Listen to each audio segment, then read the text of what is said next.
The Virus of Dictatorial Egotism in Some Corporate and Global Leadership.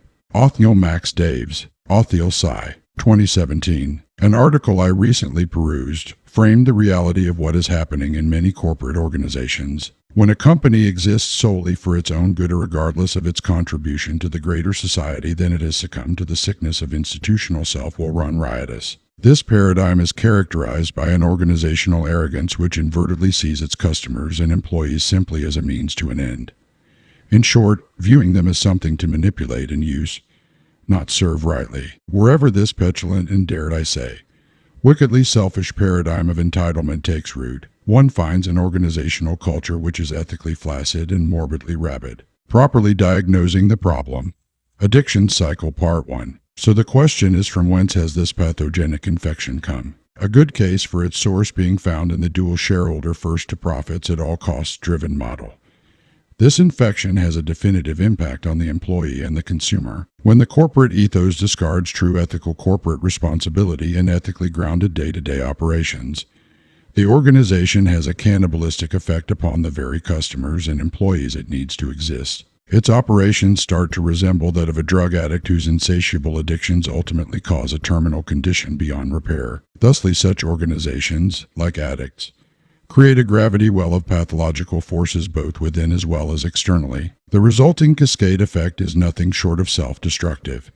And that destruction does not happen in a vacuum, particularly in a world where the markets are all interconnected. Ultimately, the problem lies with people. Yes, people. Corporations are aggregates of people brought together to work in concert together as one for a common goal. In this case, the goal is the success of the company. This success ensures the likelihood of employment and competitive wages. This in turn provides a harmonious positive effect upon the overall health of the economic order. Good products and services are made available to the community, and the employment provides wages which allow more people to purchase more goods and services, thusly creating the needs for more employees to fill the supply and demand equation out. This organic and healthy paradigm leads to a more just and equitable spread of wealth in that society, providing a firm basis for freedom. The strengthening of the economic foundations provides fertile ground for innovation and prosperity, deepening the bonds between the people and the community. When this model is infected by the factors on the following list, the OS of the community becomes increasingly corrupted in the same way malicious code can infect an entire computer until it is rendered unusable.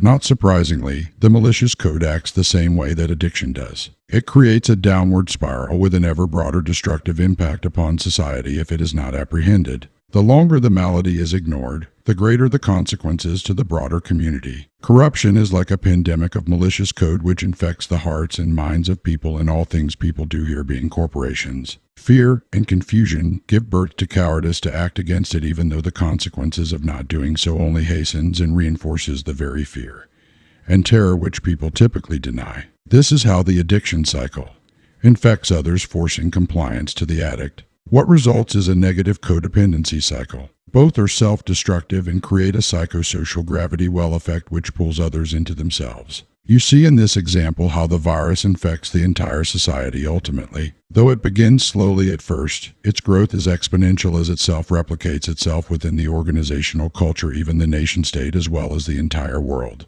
As the virus spreads, so too do the fear and terror which accompany it. A degenerative false transformation. We human beings do not generally respond well to the negative emotions brought about by fear. In many cases, the fear causes even many well-adjusted people to act out of character. Psychologically and physiologically, people almost autonomously go into fight or flight responses there.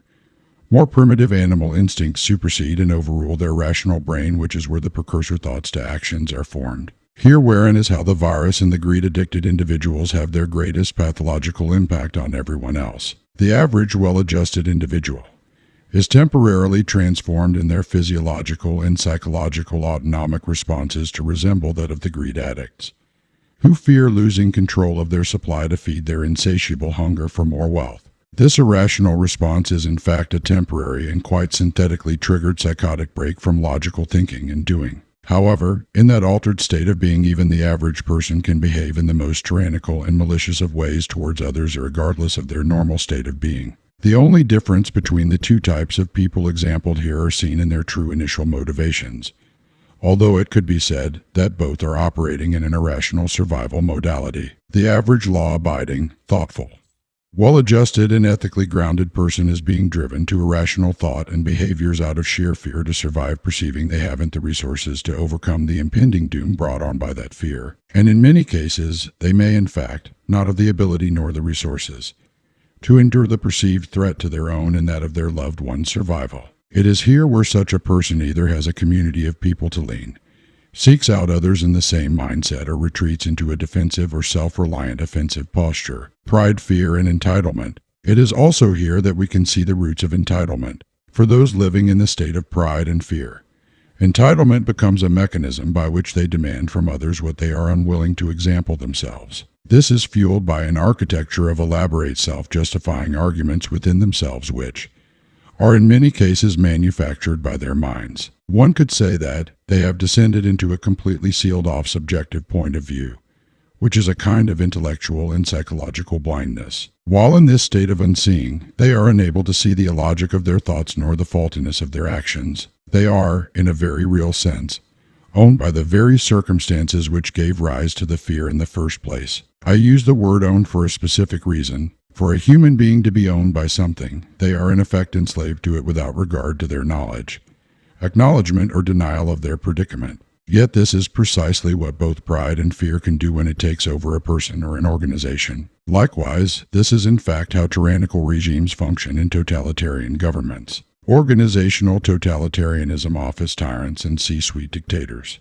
When this mentality sets itself up in an organization, it operates like a totalitarian regime. Just ask anyone who has ever worked for a boss who is overbearing, abusive, and dictatorial. Does such a leader find endearment among the employees, or do they live in fear and terror of making a mistake and being punished? Can it be said that this manner of work environment inspires the best endeavors in employees and co-workers? I think not. Oppressive, overbearing leadership rarely brings out the best from those whom are under its weight. Likewise, a visionless leader can create the same kinds of negative effects. One must look at leadership as being in the role of a servant whose primary task is to lead by example, edify, inspire, and encourage those with whom they have charge over. It is their mission to find ways to bring the best out of their people. An environment of respect and positive reinforcement can help facilitate those goals. Such a boss can single-handedly cause injury to both the company and its employees completely unforeseen, until the damage has been done, lest the improprieties be exposed and recompense made.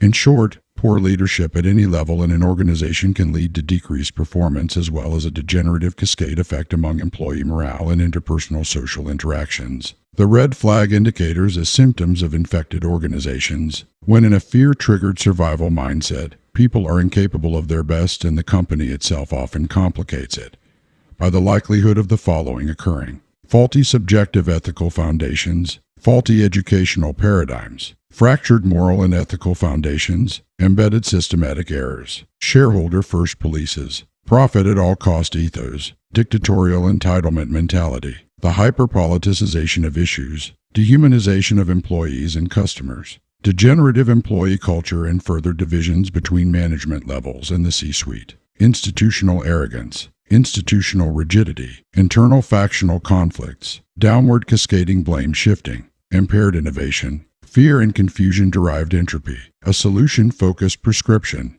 a proper focus upon the creation of good products and serving the well-being of the community, can help to mitigate the current trend lines towards unjust market balances. It is important that businesses see their employees not as expendable and replicable cogs in a machine, but rather as valued partners upon which their businesses stand or fall. The workplace should be inviting and accommodating in such a manner to create a positive, creative, and healthy environment for the C-suite and the average employees alike. It must also be said that the paradigm must change to a kinder, gentler, and more compassionate market evaluation of companies which take into account these things. The authentic versions, not the counterfeits of it. We have to move towards a more sustainable and thoughtful modality, one which frees up company leadership to make decisions that are edifying to their employees' well-being, the broader community, ecology, as well as more realistic shareholder expectations. Othniel Max Daves,